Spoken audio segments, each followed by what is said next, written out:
Heart attack आने पर पास में कोई ना हो तो 10 सेकंड में खुद अपनी जिंदगी कैसे बचाए। सोचिए, अगर आप शाम को अकेले वापस अपने घर आ रहे हो और आपको अचानक हार्ट अटैक आ जाए तो आप क्या करेंगे। शायद आप सोच रहे हैं कि आपकी जान चली जाएगी।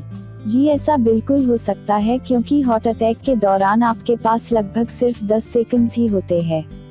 इंडिपेंडेंट। तो ऐसे में आप अपनी जान इस विधि से बचा सकते हैं।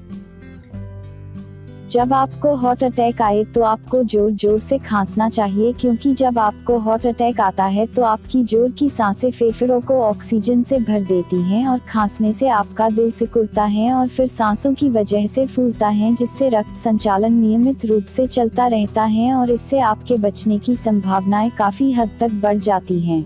जहां तक हो सके इस संदेश को हर एक तक पहुंचाएं।